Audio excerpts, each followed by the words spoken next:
In the wake of their groundbreaking rock opera, Tommy, Pete Townshend and The Who spent most of 1970 teasing their next project to the press, the ill-fated Lifehouse. The project was a massive undertaking that intended to bring together music, film and live performance through a post-apocalyptic science fiction narrative. The band spent months demoing, performing, recording and re-recording songs intended for Lifehouse. But by the spring of 1971, the film project had been abandoned and the remnants were repurposed as the band's fifth studio album, Who's Next? Coming out of the ashes of the Lifehouse project, the album received immediate popular and critical acclaim. With a powerhouse collection of innovative songs and sounds, Who's Next is now largely regarded as one of rock history's greatest albums.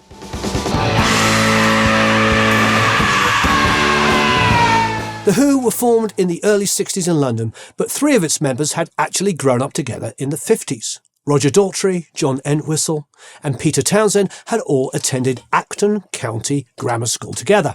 Entwistle and Townshend had played together as early as 1959 in a trad jazz group called the Confederates.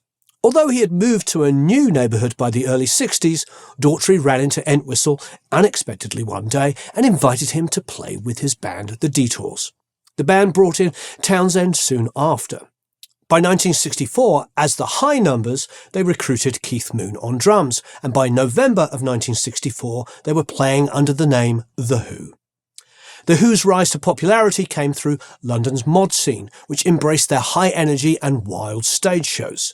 Their first single, I Can't Explain, hit the UK top 10 in 1964 and was followed by several more hit singles which reached the top 5 in the UK. My Generation, Substitute and Happy Jack. While the band did not have a huge presence in the US at the time, they did start to get a little bit of traction on the American charts with these singles. In 1967, their single I Can See for Miles actually hit the top 10 in the US. While The Who had established themselves as a major rock act in the UK with some US popularity by the late 60s, it was really their 1969 concept album Tommy which catapulted them into international stardom. In a time when much of rock music aimed to be unique and progressive in some way, The Who became leaders of this sort of artistic, forward-looking creativity. Tommy was a rock opera. It told a cohesive story through its songs, including dialogue, and all the pieces were linked together through recurring musical themes and leitmotifs.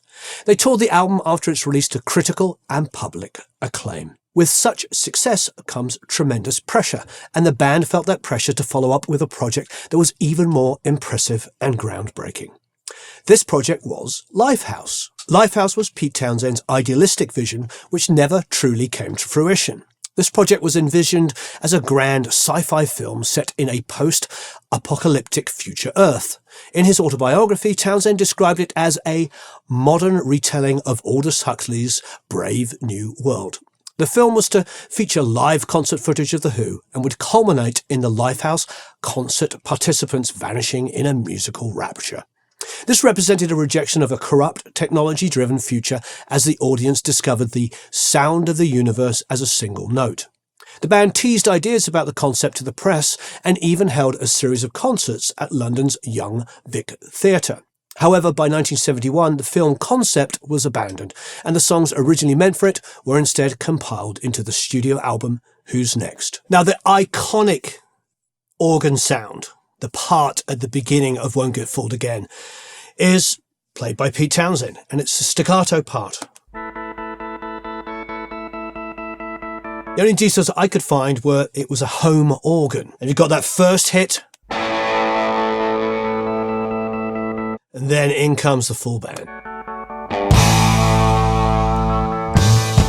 What I absolutely love this is you can hear like the guitar being hit so hard. Listen to this.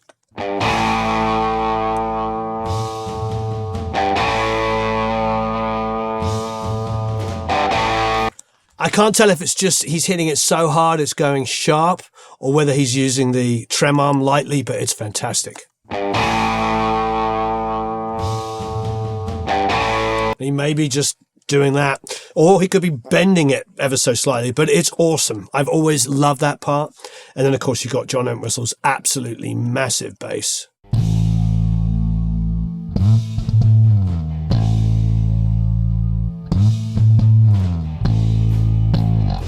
And of course, Keith Moon. Listen to the bleed. Listen to that bleed. Everything.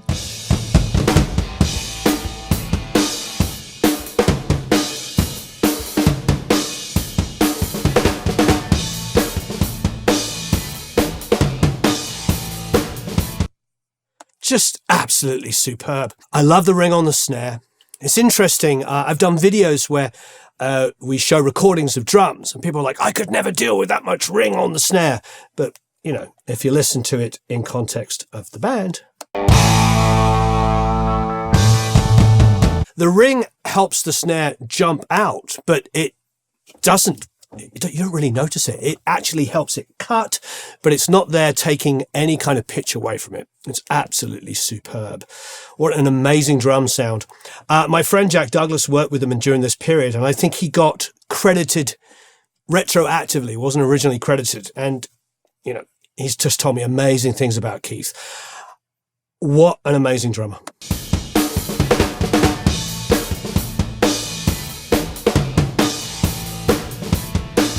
The thing about Keith Moon is he's completely identifiable. In a world where we live now, where every drummer seems to be identical because they are, you know, cut up and placed perfectly in time and everybody uses the same samples, seemingly anyway. It's wonderful to hear a drummer with a style that is so instantly recognizable. Keith always seems to be just establishing a beat and then making sure you hear a fill to go in back into the beat. It's just continuous.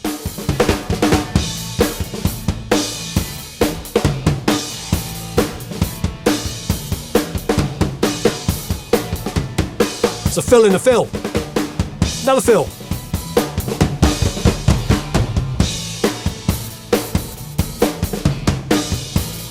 It's just superb. Absolutely superb. And it keeps your interest. You never once listen to the song and think, oh, the drum's too busy. You just don't. You don't feel the drums are too busy. You just know that there is this badass drummer who is laying down an unbelievable groove. And it allows Pete to kind of just have some fun and just lay down a really straightforward guitar part.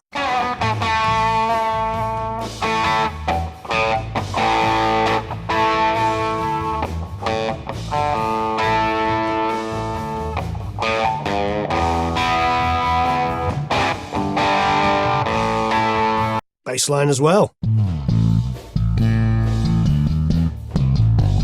Oh yeah!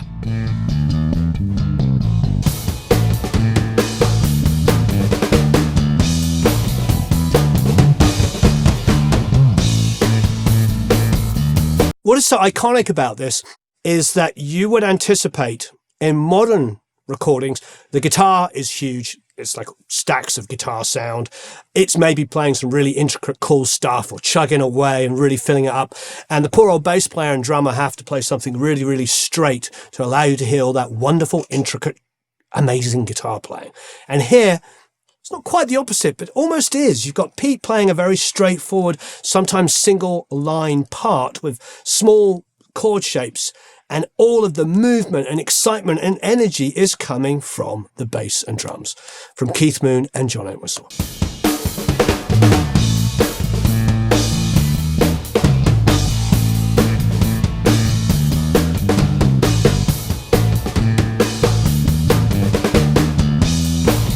Listen to the space that Pete gives them.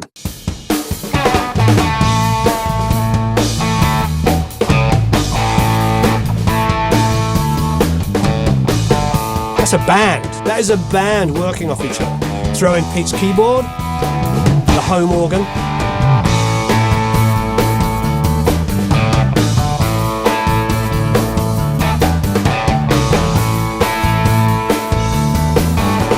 Let's not forget Roger's incredible vocals. We'll be fighting in the streets with our children at our feet, and the morals that they worship will be gone.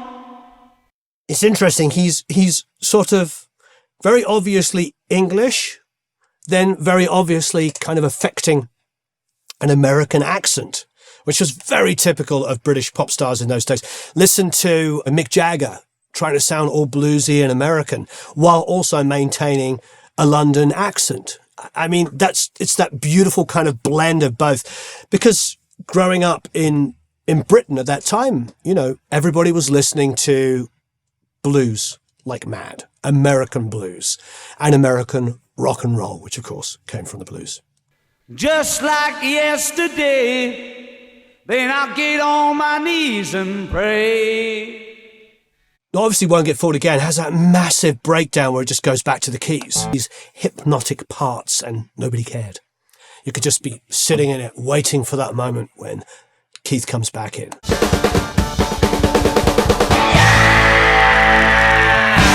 Oh, and Roger's scream.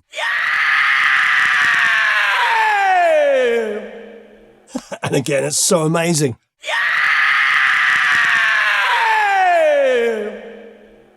Meet the new boss, same as the old boss. I love that lyric. Meet the new boss, same as the old boss. What a great line. So in the album cover, we see the members of the band standing among this slag heap, which is this mound of waste rock that we find in coal mining. In many ways, we can see this as kind of symbolizing a dying industry, right? Looking to kind of this past. We literally have a wasteland here, which is going to come back in the song lyrics. So you see the band, they're around this spoil tip protruding out of this slag heap. And it looks very similar to the monolith from 2001: A Space Odyssey. Photographer Keith Russell, who is the one who took the photos for this album cover, says that originally they photographed the band reenacting that scene of the apes kind of being in awe of the monolith. And if you know the film, the monolith appears in scenes representing technological progress, right? There is this tension in the film script, and then that's going to come through in the songs of this kind of fear of progress. But the interesting thing, so despite the fact that they do a very parody version of it when they originally took the photographs, they ended up taking a photograph of the members of the band just peeing on the monolith, or pretending to. The stance they're doing has it. Apparently they had to throw water on it to get the good picture. But this represents a very different sort of idea of not in awe of progress, but perhaps just kind of making fun of it. So back to the plot. The plot of Lifehouse is that there are these protagonists. There are the kind of poor farmers who live in Scotland, who actually do still live on the surface of Earth, who aren't living in these experience suits.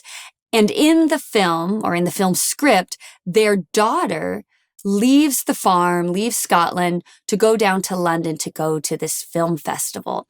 And so many of the songs are going to relate to her family going in search of their missing daughter. So we see this right away for the opening song on the album, Baba O'Reilly. Now, a lot of times people think of Baba O'Reilly, they don't realize that's actually the name of the song. They think it's Teenage Wasteland because of the anthemic lyrical line of Teenage Wasteland. Teenage wasteland.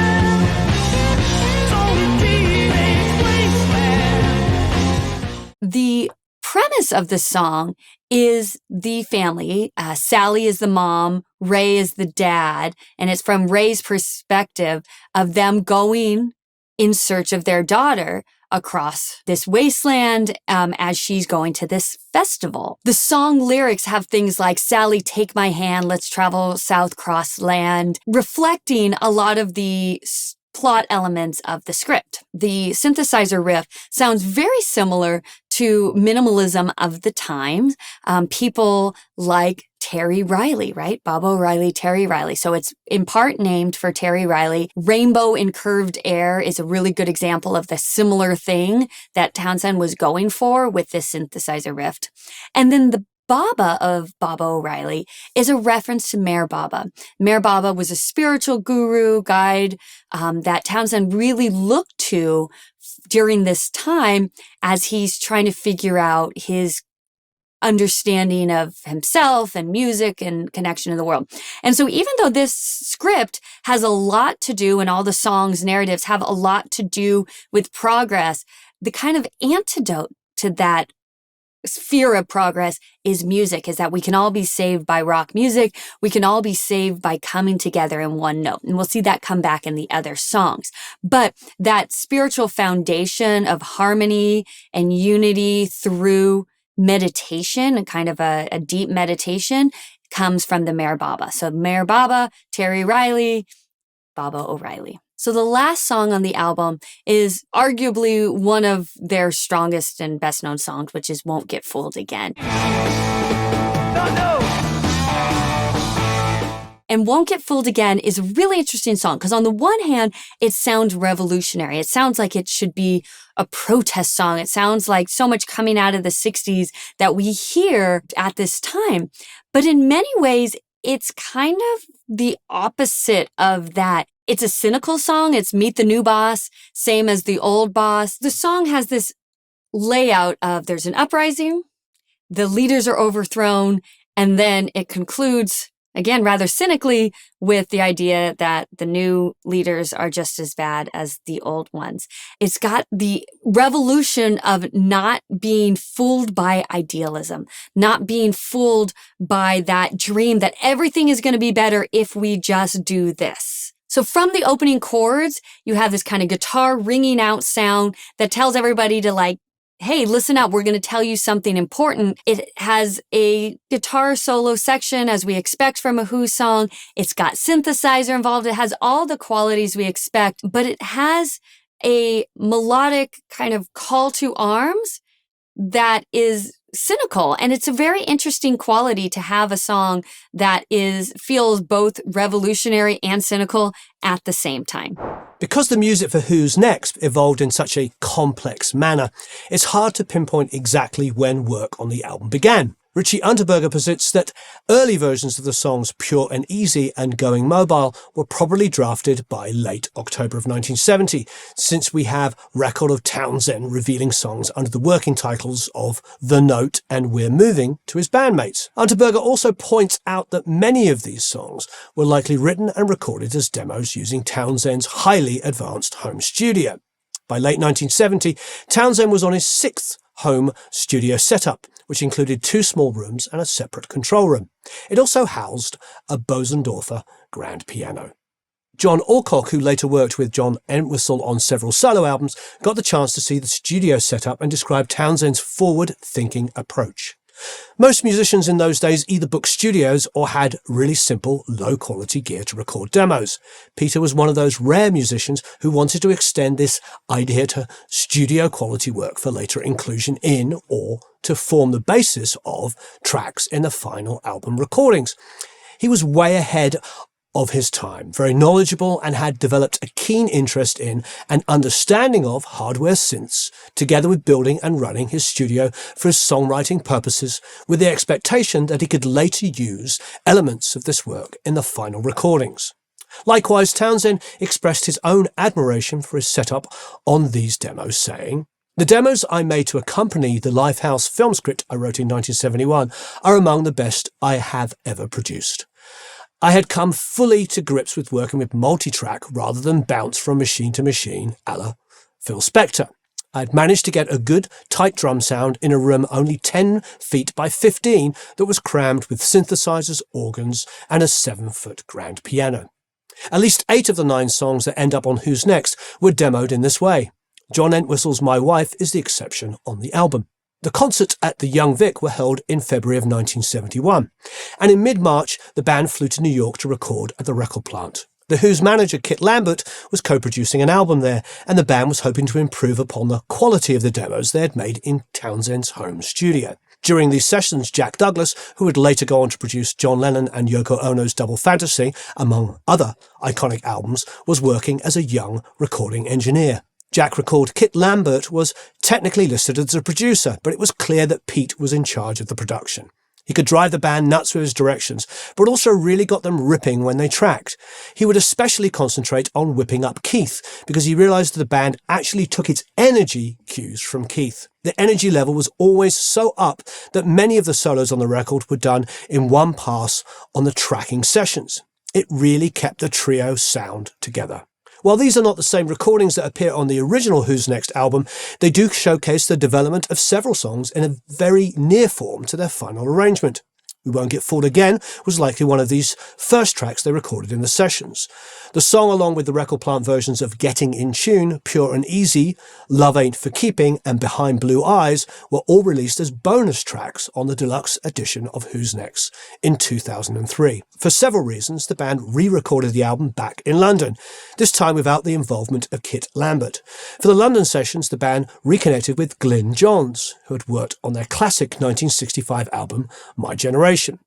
Townsend explained to Sounds magazine in 1971, Glyn's way of working is much more like a musician. Kit is more like a film director. I think that's the only way to describe the difference. And I think we're at the point now where we're doing a bit of our own direction and we need a musician more than a director. At first, the band recorded at Mick Jagger's country mansion, Stargroves. The Stones had a 16-track mobile studio, and the band recorded versions of several tracks, including Won't Get Fooled Again and likely Going Mobile.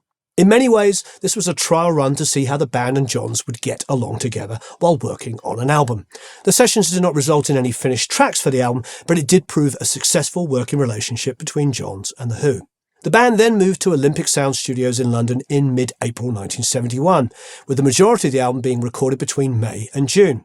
During this time, the final verdict was made to abandon the Lifehouse film project and focus on taking the best songs to create a studio album. Between all the demos, the recordings at the Young Vic, and the record plant, Johns and the band had a strong basis to decide which songs would make the cut and the changes that would need to be made to bring the songs to their incredible final arrangements. For instance, Baba O'Reilly began its life as a 9-minute instrumental piece and was continually cut down to turn it into a rock song. At Olympic Studios, they pared it down to 5 minutes and finalised the now iconic synthesizer part. It was created painstakingly by playing a Lowry organ that was fed through a synthesizer. Years later, while interviewed for the In the Studios radio special on Who's Next, Townsend would explain that the process began with recording random sections of stuff onto tape, cutting tape up, re-recording bits of tape, cutting the tape up again, and getting rhythms from it. I could do it fast. Baba O'Reilly has something like 2,000 or 3,000 edits in it. The master tape goes by and it's all white. It's just sticking plaster from start to finish. What was very interesting is the stuff that I was cutting out, I was sticking together on a reel to keep it tidy. That piece is very interesting in its own right, but what I then did is put a piano over the top, a guitar, a vocal, to make it sound a bit more like rock and roll. Going Mobile, a song that had been rehearsed, performed and recorded across many phases of the band's progress, was also finalised in this session. In his meticulously researched book, Won't Get Fooled Again, The Who, From Lifehouse to Quadrophenia, Richie Unterberger explains that the final version was created by having the band play live as a trio, and later overdubbing brass synthesizer riffs such as tasteful melodic interjections. The guitar solo, with its wah-wah-like character, was created by patching Townsend's electric guitar through an envelope follower. The Olympic sessions also brought in the talents of additional musicians, which included Dave Arbus, who provided that unexpected and yet perfectly placed violin solo on Baba O'Reilly. And Nicky Hopkins played piano for The Song Is Over and Getting in Tune. The album was mixed at Olympic and Island Studios. Who's Next was released on August 2nd, 1971. And Glyn Johns is credited alongside the band as co-producer for the album. Often cited as the band's greatest studio album, it received positive reviews early on. Writing for The Village Voice in 1971, Robert Christgau described Who's Next as the best hard rock album in years, and praised the band, saying that they had achieved the same resonant immediacy in the studio that it does live. The album hit number 1 on the UK album charts and number 4 on the US Billboard 200. The album boasts several songs which would become iconic Who tracks: Baba O'Reilly, Behind Blue Eyes, and Won't Get Fooled Again. Behind Blue Eyes hit the top 20 in the UK and charted in the US. Won't Get Fooled Again hit the number 9 spot in the UK and the US. It's such an important album, isn't it? Not only does it have 3 of the most iconic Who songs, it has a cohesive energy. Something about the Who that growing up as a kid, I always knew them. Big songs, big songs, big songs, big songs, big songs. But this album was the album. It was the album that you would put on from start to finish. First time I got it, I listened to side 1 for 2 weeks, then flipped over and listened to side 2 for 2 weeks, as you do for those of you that grew up in the vinyl age. But after going back to side 1 after 2 weeks, I couldn't not listen to side 1 and flip it over immediately and listen to side 2. It is one of the most complete albums for me that is best heard in one sitting from start to finish. I've been very, very blessed to see The Who many times. And the last time I saw them was on their most recent tour in the UK. I went to the Sussex County Cricket Ground with my cousin and her husband and, of course, my wife, Karsha, and saw a very old friend of mine, ex-bandmate, Mr. John Button, who's now playing bass with The Who. I've got to say it was an incredible experience to see a band that meant so much to me as a child and still means so much to me play with a bass player that I was in a band with. It's really rather wonderful. They are still one of the most important bands. I don't know if they will ever not be one of the greatest rock bands ever. It's hard to imagine anybody being able to overtake them. Just beautiful, beautiful songs. Pete Townshend can write really scathing lyrics and really ultra vulnerable lyrics and everything in between. He's an incredibly interesting character. The more you read about him, the more you find out about him, the more you go back and listen to that music and find new meanings. And as a child, of course, I would listen to those songs and identify with all kinds of struggles that I was going through just growing up as a kid. And The Who seem to exemplify teenage life. And it's no accident that they have lyrics like Teenage Wasteland and all kinds of other stuff. What a band. What an incredible band. And if you don't know the album, I'm sure you do, or you wouldn't have got this far, but if you don't know the album, go out and get it. Thank you ever so much for watching. Thanks, everybody. So long, farewell, auf Wiedersehen, au revoir, adios. If you've got any other ideas about songs, albums, bands, solo singers, artists, you name it, that you want us to do, want us to cover, please let us know down below. Thanks, everyone. So long, farewell, auf Wiedersehen, au revoir, adios, goodbye.